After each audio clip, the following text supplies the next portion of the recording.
So welcome everybody. Good afternoon and welcome. I'm Gabriela Pulido, Creative Director and Strategist of Scalto, and it's a pleasure to host today's webinar on behalf of KBIS Capital. In today's session, it's focused on the sector that continues to stand on the current environment for its resilience, visibility of cash flows and long-term demand drivers, U.S. healthcare real estate, and more specifically, medical office and outpatient cases. We're going to cover a lot. Three very clear things. Where are we today in healthcare real estate cycle? Why medical office and outpatient facilities continue to benefit from strong structural fundamentals, and how KBIS Capital and Cornerstone approach healthcare real estate investment makes a difference. To guide us through this discussion, we're joined with two leaders in this space. First, we have Tag Birge. He is the president and CEO of Cornerstone.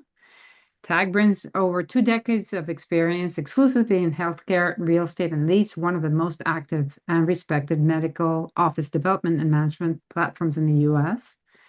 Joining him is Luis Llanes, founder and CEO of KBIS Capital, who focuses on structuring institutional quality healthcare real estate investments for high net worth individuals, family offices, and international investors, with strong emphasis on alignment, governance, and transparency. So thank you both for being here. And without further ado, Tag, I'll turn it to you and start the market sector overview. Great. Well, I'm very excited to be here today. As Gabriela said, Tag Birge, CEO of a 40-year-old acquisition, development, and management company in the outpatient medical office space today.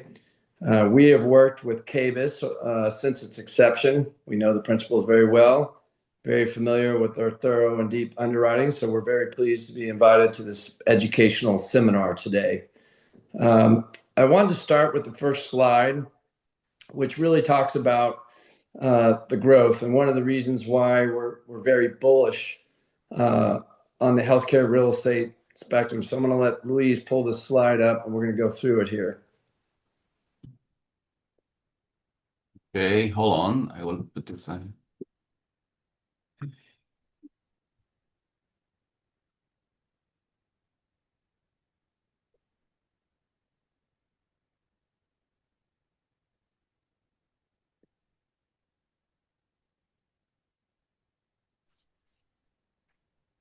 Ready. Okay, Tag, we're here. Yep. Perfect. Here we go. Well, thank you, Louise. So I think this slide is very important to understand. Right now in the United States, we have our wealthiest, largest population driving consumption of healthcare real estate, and that is the baby boomer generation. The baby boomer generation has driven every trend in the United States since they came of age in the 1960s. Today, we have what we call a silver tsunami, which means every day in the United States, we have 11,000 people turning 65 or older. And what all the studies will share with you is that as you get older, you consume 75 to 80% of your healthcare needs. So right now in the United States, we have the wealthiest population in the history of our country, which is the largest, the baby boomers, that are entering into the peak consumption years of healthcare real estate. So what this means is that we're going to have tremendous growth in the amount of healthcare that needs to be delivered to serve this population. Louise, if you would turn it to the next slide. So one of the things that I think is important to understand is that what we're going to look at today is the outpatient healthcare setting. When I say outpatient healthcare setting, we're going to talk about ambulatory surgery centers, orthopedic centers of excellence, neurospine, oncology, dermatology, sleep labs, primary care. Those are the most efficient areas in the United States to deliver healthcare with the least amount of recidivism, the best physicians, and the best results.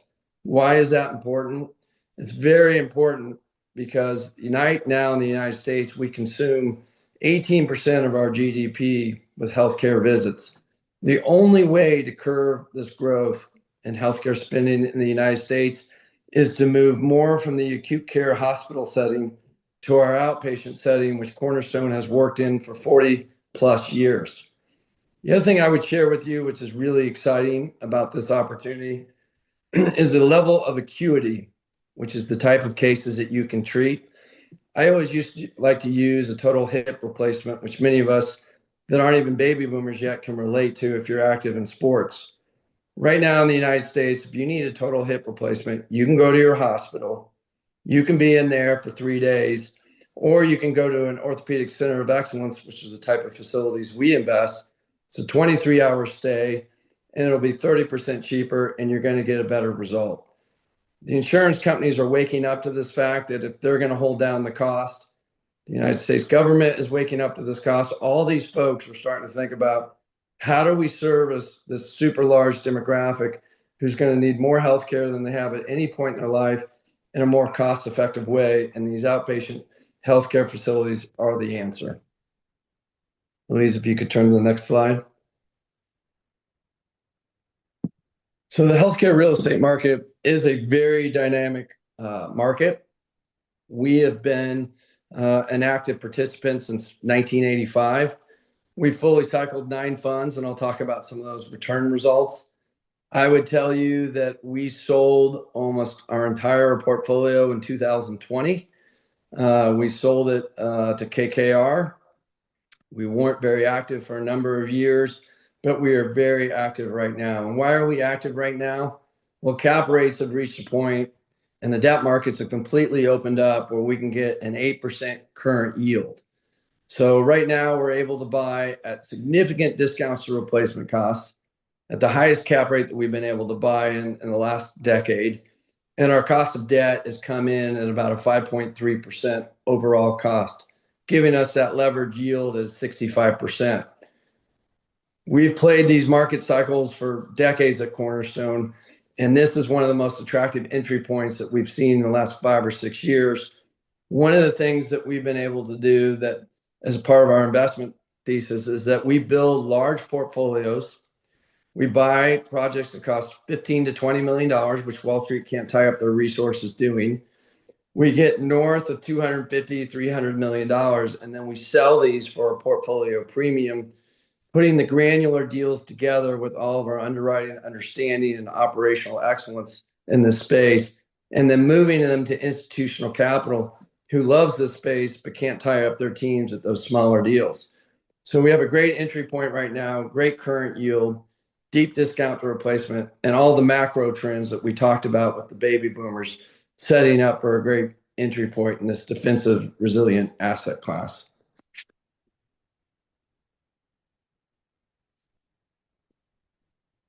So a little bit about the Cornerstone overview. I did mention that we are 40 years old as of a year ago.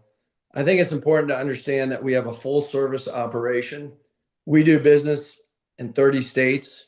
We aren't just a capital allocator. We are deeply involved in the operations of these facilities. I have 90 facilities techs who run around the country servicing these facilities, who understand mechanical, electrical, and plumbing at the highest standards, because many of these facilities are surgery centers requiring deep understanding of the mechanical, electrical, and plumbing to make sure that the environment is safe as possible. So unlike some firms, a Wall Street firm that may just be placing capital, we do the operations all over the country, which gives us really unique insights when we underwrite and look at the assets. My teams can come out and do physical inspections at a level that no third-party group can do. I would share with everybody that we have worked both with independent physician groups and hospital partnerships. We've had over 500 successful partnerships with independent large specialty groups and hospital partnerships. In addition to acquiring, we also develop these facilities, and then we aggregate those and what we ultimately sell to Wall Street. Next slide, please, Louise. So one of the things that makes us unique in allocating capital is that we are involved in every phase of the outpatient medical facility. So we can do the ground up development. We can build these. We have a full brokerage team, which is always comparing the lease rates to market. We have the deep property management and facilities, which brings us into 30 states, 14 million square feet. We touch about $5 billion of this asset class every day. Many of the clients that we serve are the largest institutional owners in the country. Welltower, Healthpeak, Global Medical REIT. None of those folks want to be deeply involved in the operations. Most of them are based in New York. And so they're not, frankly, interested in getting their hands dirty. But we think it's a competitive advantage to have that operational excellence that we do every day touching these facilities. And obviously, we have the investment and asset management piece, which is what we're here specifically discussing today. Next slide. So you can see some of our partnerships. I think we have a very robust group of partners. We have hundreds of references. When you're buying a healthcare facility, the doctors aren't always interested in who is going to pay the highest price. They want to make sure their environment of care remains intact, and they want to know and understand their owners. And we've won deals where we weren't the highest bidder because we understood how to run and operate these facilities. And all these references from some of the best independent specialty groups and hospitals in the country are great. You do see KKR Health. That's the group that we sold our entire portfolio to in 2020, which I like to say we sold in November of 2020, which I think was 5 minutes from the peak. We do understand the cyclical nature of the capital markets. Capital is flowing into the space at a level that I haven't seen in years. One of the reasons why I believe that is happening is none of the institutional money crowd will talk about their office investments, generic office. 30 cents of every dollar in Midtown Manhattan used to go into office. Now they won't show it in a brochure. And I always say they can't put all their money into apartments industrial, which is where they put 90% of their money. And so this defensive, resilient asset class that has the baby boomer demographics behind it and the efficiencies that you get in an outpatient setting versus acute setting is driving more interest from institutional capital. So I always think about capital flows when we're investing, and the capital flows are coming to this space in a significant way. Next slide, Louise.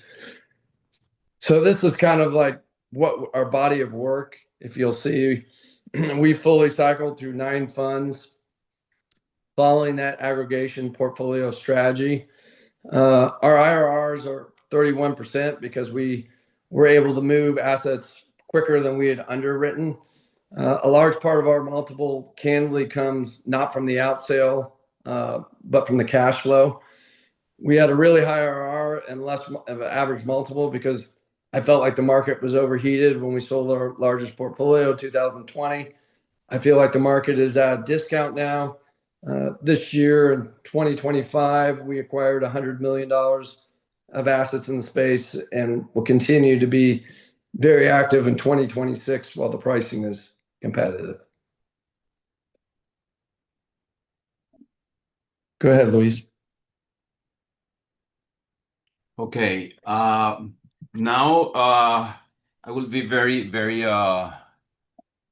short in this part. So I would like to say that this is a perfect fit for KBIS. This is a strategic alliance with Cornerstone that fits. I mean, they check all the boxes that we require to have that as a clear investment for us. Okay. So typically, what we do is we unlock. Okay, we unlock access to interesting opportunities, typically out of reach. We consider this is one of those. Okay, and our approach is to combine the institutional investments, okay, with a boutique approach, okay, and create opportunities and relationships that drive attractive risk-adjusted returns, okay. And as I said before, this is combined with a deep level of underwriting and risk management. This is a kind of it's a perfect case for a KBIS investment, and we're very proud and honored to have Cornerstone as a partner here. Okay, so a little bit on KBIS competitive advantage is this is the result of our strategy, the strategic networks and alliances we have been developing for years. Okay, that create a robust deal flow and precise and critical selection. And this portfolio, which is we use Tag used the word fund, but it's not really a blind pool fund. This is a portfolio in which all the assets are previously identified, and 80% of those have been already bought. Okay, so this is a $40 million equity portfolio, which is around 90 to 100 million assets in total, and 80% has been already closed, and the remaining 20% has been selected and completely underwritten and approved, just in the final negotiation. So all those assets have complied with our rigorous evaluation process. Okay.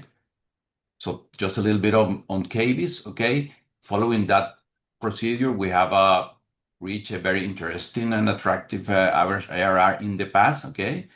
For the 10 exit projects we have had. This is not something we're proposing here. This is just a reference number of the past, but somehow confirms our strategy of being very careful and conservative pays off. Okay. So now I would like to jump to the specific portfolio we'll be talking about, and I will let Jack to continue on this. Okay.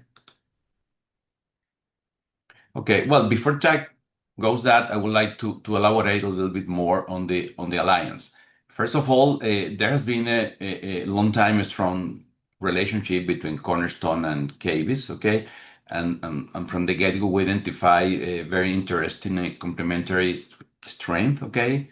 A capital, operational capability, expertise, okay? It's a perfect fit, perfect match between institutional quality focus and the capabilities of Cornerstone, okay? And we have been aligned on their writing and execution plan from the very beginning, and this portfolio shows that. KBIS Fund 1 invests already in a previous portfolio with Cornerstone. KBIS Fund 2 will be investing in this portfolio, and we're opening this investment opportunity as a co-investment for the KBIS investors and members of the KBIS network. Okay, I don't know if you would like to add something here, Tag. No, I think you've covered that well. I think overviewing the current investment opportunity will be interesting for everybody. Perfect. All right, go ahead. So I think it's important to note, and Luis touched on this, that 85% of this portfolio has been identified and closed. So it's not a fund, it's largely identified. We have a very specific underwriting box that we look for. We look for multi-generational specialty practice groups or investment grade credit. If it's a specialty practice group, which we've worked with for 4 decades, we understand coverage ratios, succession planning, good operational excellence. We understand with some of our software where there might be a dearth in that specialty, ensuring their dominant position. And all that underwriting goes into the targets that we look at. We see every outpatient MOB deal in the United States. I can say that confidently, particularly with that KKR partnership that really opened up the whole country for us. So this portfolio is about 200,000 square feet. It's in 10 states. It's 100% leased, absolute net or triple net. The returns are day one, 8%. So there's no development risk here. These are all acquisitions. In a development deal, you can have construction risk, leasing risk, interest rate risk. We have none of that. All that is addressed day one. Really stable cash flows. We have contractual rent growth. Many of these are ambulatory surgery centers. For those familiar with the healthcare real estate economics and practice group level economics, if a physician is seeing you in their clinic, let's say you have a ski injury and your knees hurt, they're losing money on the clinic space, but 99% of their money is made with the procedures. And so many of the facilities that we're buying are the procedures, the ambulatory surgery centers where they make the revenue. And then you've got, the macro trends that these ambulatory surgery centers, you can perform these cases with less recidivism, better results, 30% cheaper than the hospital. So we believe not only with the baby boomer demographics, we think the insurance companies, the private insurance companies, which have a lot of sway, are going to be pushing more of their cases into these outpatient centers of excellence to hold down cost. It's a very diversified portfolio. And candidly, one of the things that I'm probably most excited about, other than the cycle and the discount that I think we're getting right now, is the discount to replacement costs. The United States has had a bout of inflation, the likes of which I've never seen in my career. Our average purchase price is almost half of what it would be to build these new facilities. 20 years ago, when I started in this space and I would discuss with physician, hey, I want to raise your rent $2 or $3, they would say, well, my rent's 20, for 24, I can get new space. Today, the rent's mid-20s, and they'd be going to mid-50s to build new with the new cost of construction. And I've never seen that much of a discount to replacement costs, and that will make these tenants even stickier than they already are. It's a big deal in terms of what is driving more capital and the retention that we expect to have in this asset class. Louise, if you could turn it to the next slide. So I mentioned that these are critical use MOBs, ambulatory surgery centers. This is a very defensive profile. It doesn't matter if Trump lays a tariff on or restricts single family homes. The amount of healthcare that is going to be consumed is going to go up 30% the next 5 or 6 years, because you can't change the demographics that we have in the United States with our largest, wealthiest population, that being the baby boomer, aging. And that's when you consume most of your healthcare as you age, from 65 to 85. So, we don't worry about the headline risk. We know the underlying fundamentals here, and nothing's going to derail that, because the baby boomers also are the most politically powerful still in our country. Next slide. Let's talk a little bit about the portfolio that we've acquired. There's a lot of numbers here. I've kind of circled 3 that I think are really kind of jump out to me. So the first one I'm going to jump on is the WALT, which is the weighted average lease term. If you go down to the bottom there, you can see that it is a 10.41 weighted average lease term. The escalators, all these rents are going up every year. It's 2.51%. That's a really big deal for this asset class. You can see, hopefully you can see on the screen, the discount to replacement costs that I've been talking about. Our average purchase price for this portfolio is $395. Since we're a developer, we track the cost to build new. These facilities would cost $800 to $900 a foot to build new today, and that's before you get to the equipment. So these folks aren't going anywhere, because frankly, the physicians are not going to want to hit their take-home pay 30% to get new facilities. Our operations team does an incredibly thorough diagnosis of all these facilities. We make sure before we acquire them that they're best in class, that they're up to speed with JCO, which is the Joint Commission, which is one of the ambulatory surgery licensing bodies. We make sure there's no deferred maintenance, and there's nothing that we're not going to catch, because we're in front of 14 million square feet every day. We know the space cold. So there's a lot of great numbers on this page, but this portfolio is largely identified. If we raise another 5 to 10 million, we'll be able to go from an $80 million fund to a $100 million fund. All the deals that we're looking at that are in the queue have very similar profile as this. If you look at the cap rate, our average cap rate is a 7. If I would have showed you that 2 years ago, 2.5 years ago, our average cap rate would have been 5.5. And we largely were not participating in those deals. We believe there needs to be current cash flow in commercial real estate. So before we jump to the next slide, I would say it would be very, very interesting for the audience if you can go a little deeper on the concept of triple net, okay? Because it's very, very beneficial here. If you can explain what it's called absolute triple net. Yes. And also I would like to emphasize the fixed interest rate. It's huge. It's huge. You just said it, but I would like to emphasize that. Yeah. So we've locked our debt up at a 5.4% for the next 5 years. We generally feel we're influenced by the short end of the curve versus the long end, because we have commercial paper. Generally think rates are going to come down on the short end of the curve, which is good for this asset class. The banks are wide open. And then the leases are structured to preserve and protect the net operating income. So insurance, taxes, operating costs, landscaping, real estate taxes, all that is pushed to the tenant.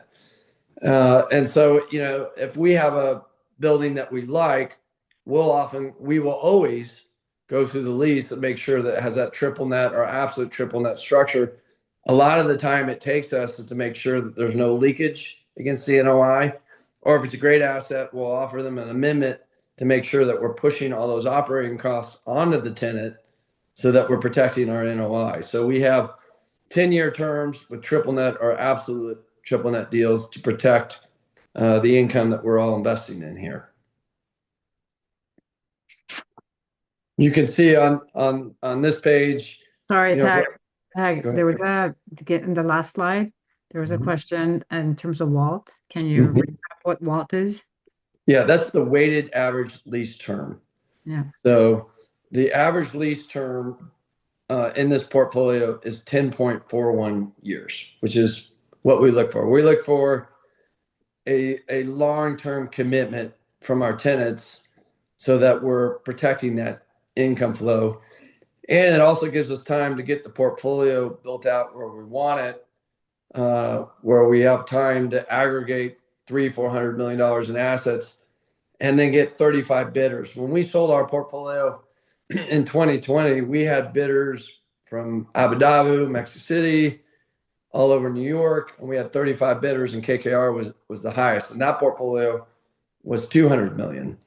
We're well on our way to having a $350 million portfolio. And when we take it out, it will be one of the largest portfolios in the United States because this asset size is very granular. These aren't large deals. I mean, if you look at our purchase price there, you'll see 9 million, 4 million, 5 million, 5 million, 5 million. Wall Street can't tie up the resources as much as they like this asset class. You got to build it at the granular level, which you see in the spreadsheet.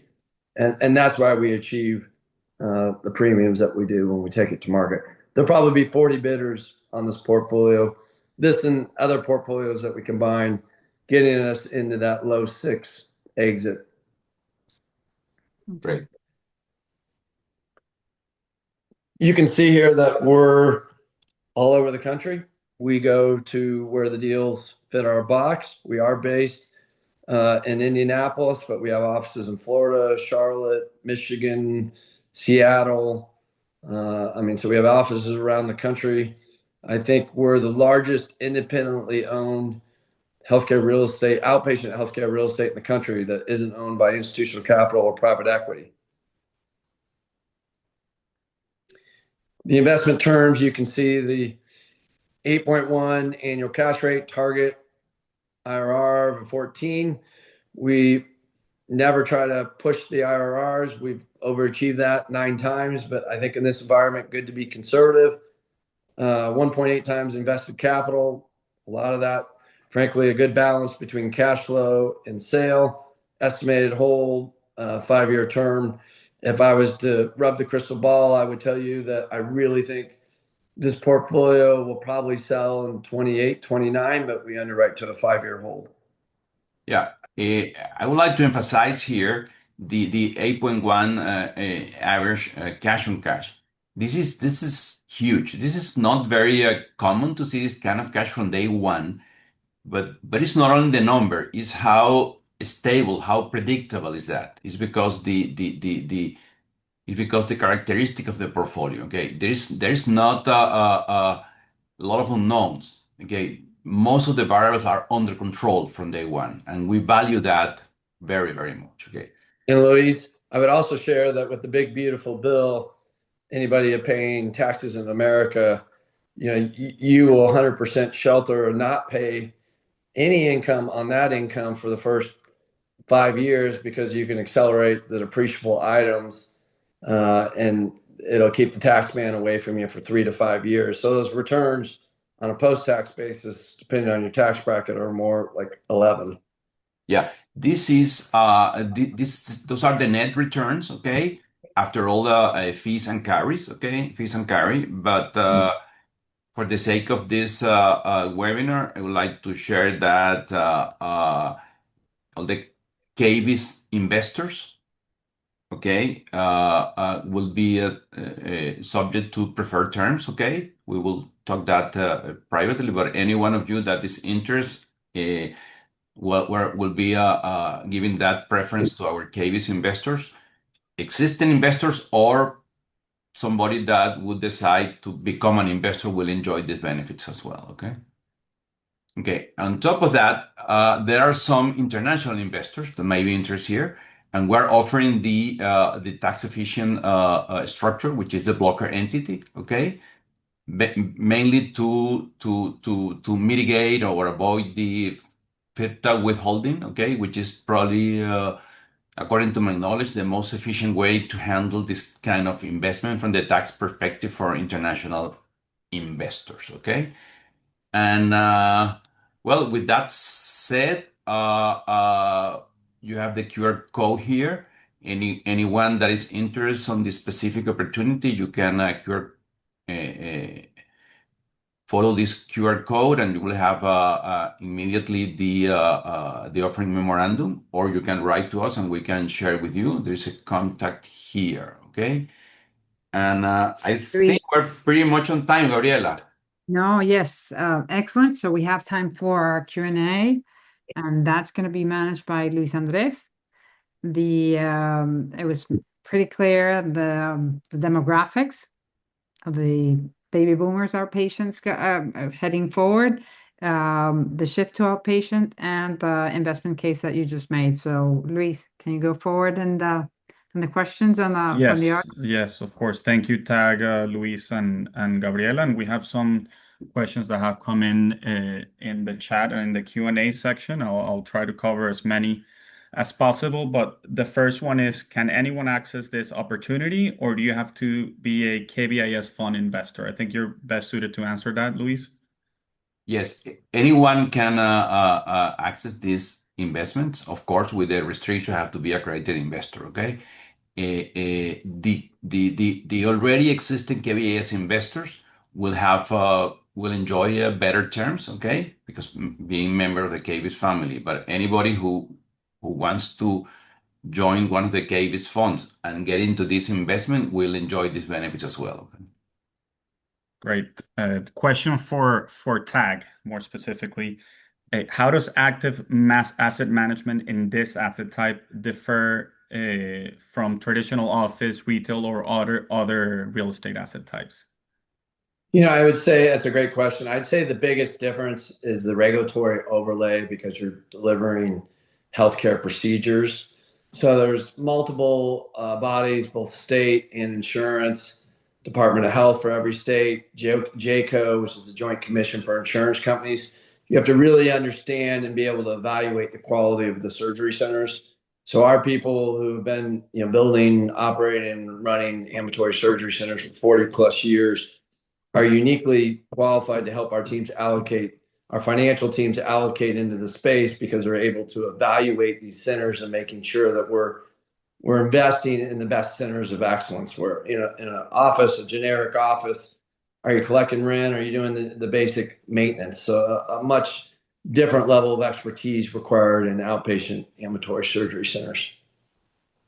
Sounds good. And what gives you, and this speaks to, all of the, defensive qualities that we have discussed about the portfolio, but what gives you confidence in the long-term demand for these specific facilities and locations? And you can emphasize, all the trends that you went over at the beginning of the webinar. I mean, in one of my conversations, I've shared that baby boomers have driven like every trend in the United States, from racquetball courts in the 1980s to pickleball explosion in the 20s. It's a demographic play. The baby boomers have the best insurance. They're the wealthiest generation in the history of America, and they're the largest at 65 million. And then you take the fact that there's an affordability crisis going on in the United States. Anybody who has a company knows the pressure of healthcare insurance, whether you have your self-insured plan or a third-party plan. And I am 100% convicted that more procedures with the level of acuity that you can treat in these outpatient settings are going to move from the bureaucratic, highly inefficient hospitals to these centers of excellence. And I'm already seeing it with the insurance companies, the private insurance companies versus Medicaid and Medicare, which are pushing more of their claimants to these lower cost settings where they're getting better care. And so you've got the macro, micro trends that are just undeniable in the space. And so for the next 25 years, America's going to be wrestling with 18% of their GDP, trying to get it to not go to 20%. And we have this mousetrap built to be a part of that solution in this outpatient care. Great. Yeah. Yeah. That's a very, answer. That answer covers a lot of, what this person was looking for. Now, switching gears more towards the financing and the loan. If you could expand a little bit more on the debt, you mentioned that we have a fixed rate loan. If you could expand on that and how it's very defensive toward all this volatility in interest rate that we have seen in the past couple of years.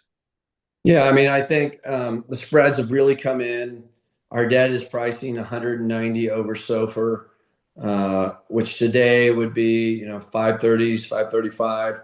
Our average locked debt that's locked today is at a 539. We have 12 lenders, biggest money center banks in the country, who want to participate because they understand these macro drivers. Lenders are very concerned and scared about outpatient suburban office. And for the same reasons that we're bullish on this, the lenders are bullish on this. And so spreads have come down, the participants are up. Probably, I mean, we saw the headline today where Trump is indicting Powell to try to get interest rates down. I mean, interest rates are going to move down one way. Either he's going to get control of the border, or he's going to leverage it. And all that for this audience affects the commercial paper, the short end of the curve, which is our ultimate buyers, versus the 10-year treasury, which is more tied to the multifamily market. Hard to know what's going to happen on the long end of the curve, but every indication is the short end of the curve is going to have more liquidity and lower rates, which will set us up very nicely when we try to sell this in the next couple of years. And I should also mention that we're at 65% leverage. So we're at a low leverage point. Our debt service coverage ratios would allow us to go to 80, 85, would be very comfortable, but we wanted to be conservative, and we're at 65% leverage. And are you seeing, especially now, are you seeing increased interest from institutional capital in medical office assets compared to other sectors? And here you could also emphasize the play of aggregating the portfolio together and how that, attracts into institutional players. So the largest transaction in the history of our space just occurred. Welltower sold a huge portfolio, $1 billion portfolio. The overall transaction market in the space is about 15 billion, so it is a niche specialty. I had the CBRE New York team, and they said that the newest inquiry and the most amount of new money flows coming out of the Middle East is not into industrial apartments. They're wanting to put money in medical real estate. So the capital flows are moving, portfolio sales are occurring, and the debt markets are very cooperative, all while the discount to replacement cost is at a historical high, and the cap rates make sense again at the 7 entries. And I think this is a good moment to kind of point out again and reemphasize the advantage that Cornerstone and KBIS have on where they're sitting on the value chain, where we can be sharpshooters and look for these individual properties and put the portfolios together, as opposed to these larger institutions that don't have the time and resources to go look for every individual asset. They look for portfolios that are already aggregated by guys like you, right? Yeah, no, that's a great point. I mean, it's hard to find inefficiencies in good asset classes in the American capital markets, but because we're willing to do transactions in that 5 to 15 million, we never compete with institutional capital at the granular level. And so it gives us that 100 basis spread, if you will, from where we think that ultimately these will trade. If interest rates go down, they'll trade tighter and our IRR will go up. But there is an inefficiency here that we think that we're on to. We've proven it 9 times, and then we kind of did a timeout for 3 years. We're very inactive, particularly when cap rates touched 5.5. And we've been very active here in the last 12 months, and we'll keep building while it's, cap rates make sense. And then, I think the sales market with more capital flowing, equity capital flowing to the space will make sense for an exit in 28 and 29, although we are underwriting a 5-year hold. Great. Like I would like to chime in. The value of putting together this portfolio is huge because building this size portfolio for the big players in New York is very hard. It's almost impossible. They will spend more money in lawyers than they will for the size of the asset. So the value creation is pretty much done already because this portfolio has been being negotiated for months and months, and this is kind of the last few weeks of the portfolio assembly, which is why I love this opportunity. Okay. I got someone asking what is the going in cap rate of the portfolio and what is the exit cap rate assumption? So the average going in cap rate is 705, and the Tag, can you repeat? Yep. You got a bit, Oh, sorry. The going in cap rate is 705, and the exit assumption at a 14 IRR is a 625. But I think with what's happening in the markets, we probably already are being conservative, and it's probably 100 basis point spread. Did you get that? Yeah. Yeah. Yeah, that's good. How many people are on the Cornerstone team on the operations side? We have 200 people on the operations side, on the Cornerstone side. Great. So someone's asking, and I believe it was mentioned, but we can reemphasize what would be the average cost of the debt, and that's a good a segue to also explain how Cornerstone has relationships with these lenders and can also get better terms than most other players our size out there. Yeah, I mean, we're dealing with the largest money center banks. We're 190 over SOFR, which is 530s, 540 today. We're very sought after sponsor because of our operational excellence and the fact that we run $5 billion of healthcare real estate for many of the largest institutional owners in the country. So that helps get us the best pricing through the credit committees, and the fact that we've been, through 2008, we've been through COVID, we've been through 11 interest rate increases and haven't had any deals go bad. And that obviously helps in credit committees with lenders. Great, thank you. And we have, many more questions. I think we have time for a couple more. yes, we Gabriela, do. are we on time? Yes, we're on time. Okay, great.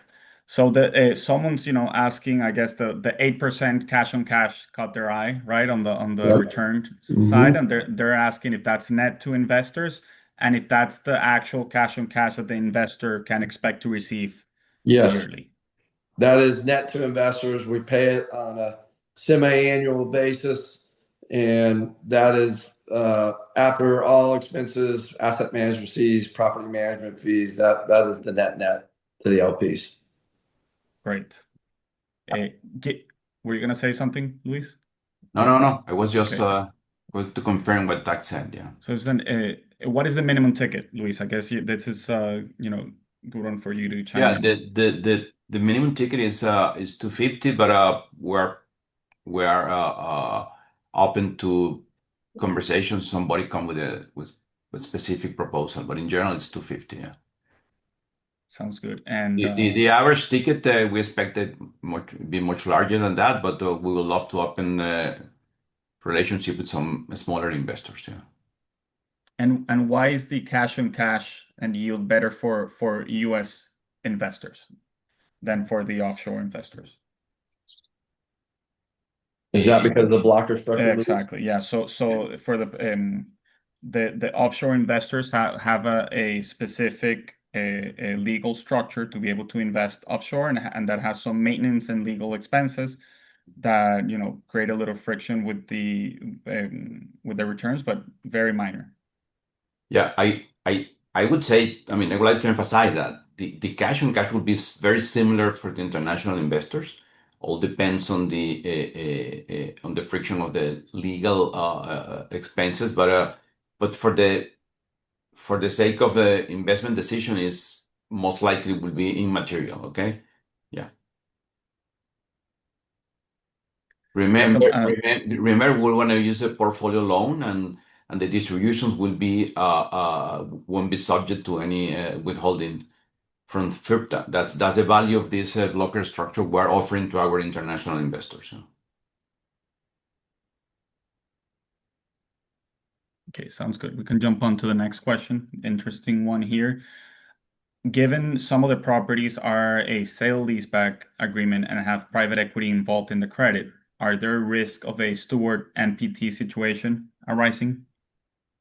Oh, that's a great question. I would tell you that very few of the projects that we're involved with have private equity. There's one group, which is an ophthalmology group that we've worked with for a decade, but we are very leery of private equity-backed healthcare. We don't think it works. We don't think it gains operational efficiencies.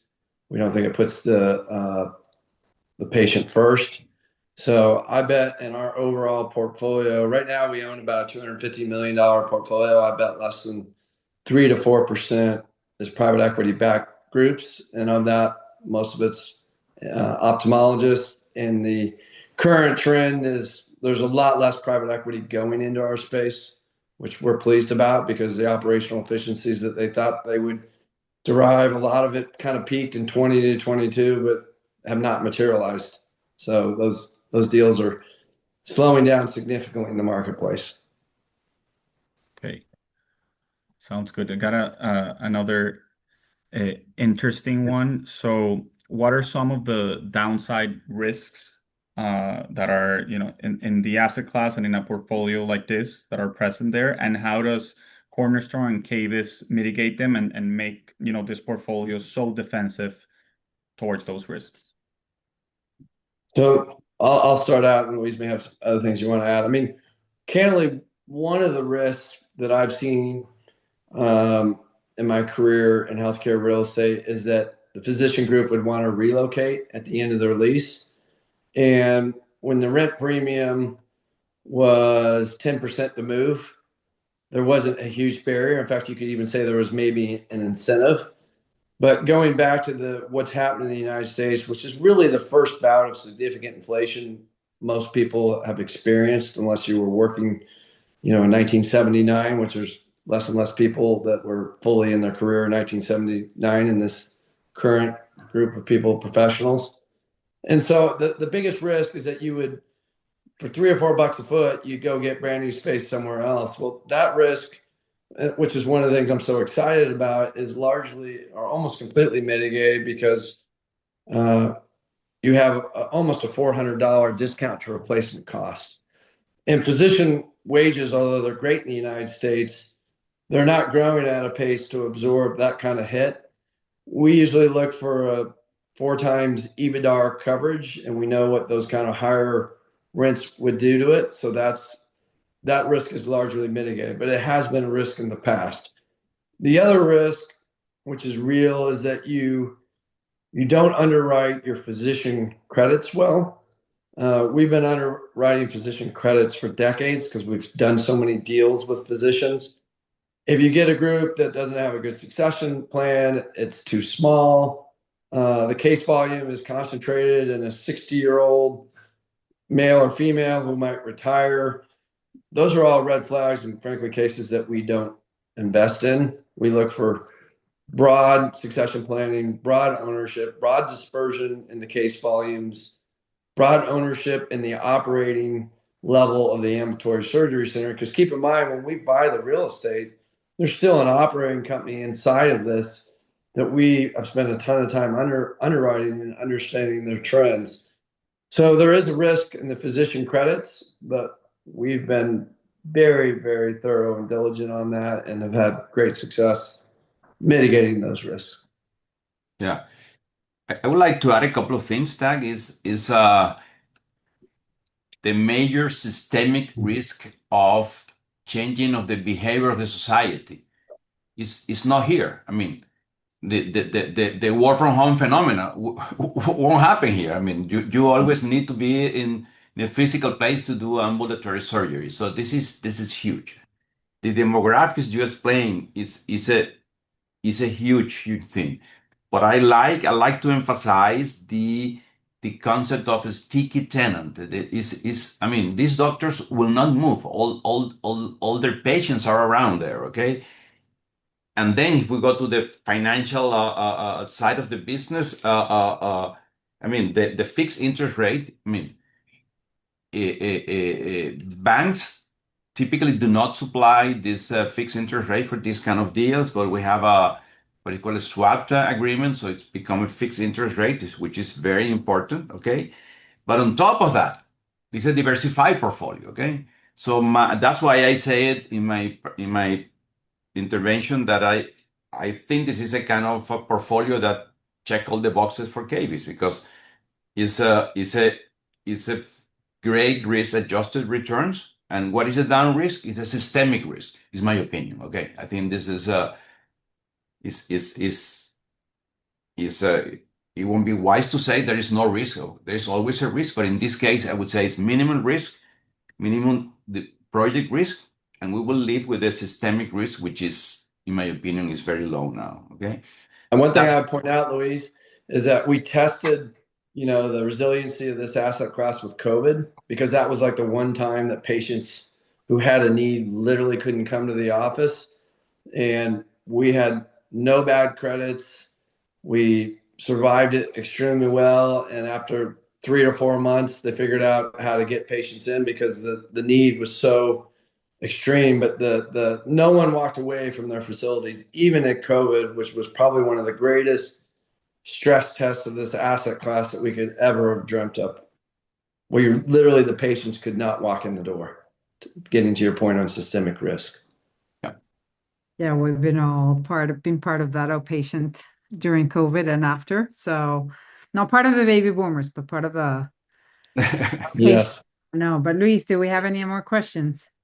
Last question that I see here for Luis and Tag, in your perspective, for investors that have investors in general, and especially ones that have not invested in the healthcare space and medical office buildings, how can this complement an investor's portfolio in terms of diversification from other asset class within and not within real estate? Well, I would say this is a great complement for the portfolio. This is a very niche asset. It's not easy to find assets in this space.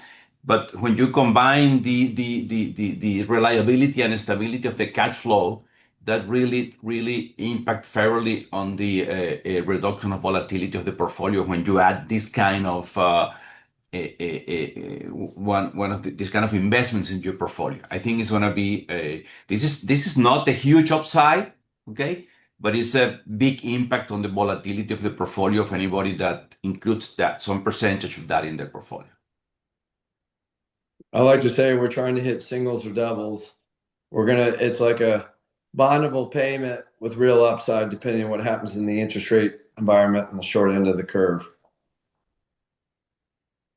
Agree, 100%, yeah. Okay. And that was the last question. Thank you both. Okay, so we're almost done. So thank you all for joining us today and for the sharp questions. We've seen 3 big things, not least the demographic wave of aging affluent baby boomers and driving the durable healthcare demand, the structural shift from hospitals to outpatient settings, and how buying critical use 100% leased assets at a discount to replacement cost with fixed rate debt and long WALT can translate into attractive, predictable cash flows. So thank you, Tag and Luis, for a very concrete walkthrough. Thank you. The macro story and the portfolio itself, I think, and special thank you for Luis Andres for steering a really focused and thoughtful Q&A. As a reminder, this is a fully identified and diversified portfolio available for accredited investors with preferred terms for the KBIS community and tax-efficient solutions for international investors. So you'll receive a replay, materials, and short executive summary for shortly. And if you'd like to dive in deeper into the portfolio, the risk profile, and how it fits your objectives, please contact or scan the QR. Maybe, Luis, you can put the QR code on the screen. But the QR code or contact KBIS team, and they will gladly continue the discussion as on one-on-one. And thank you again for your time and engagement, and we look forward to staying in touch. We have continuous webinars in the pipeline. So Luis will reach out, and we'll have a great rest of your day. Thank you very Thanks, much, everybody. everyone. Thank you very much, Gabriela, and thank you very much, Luis.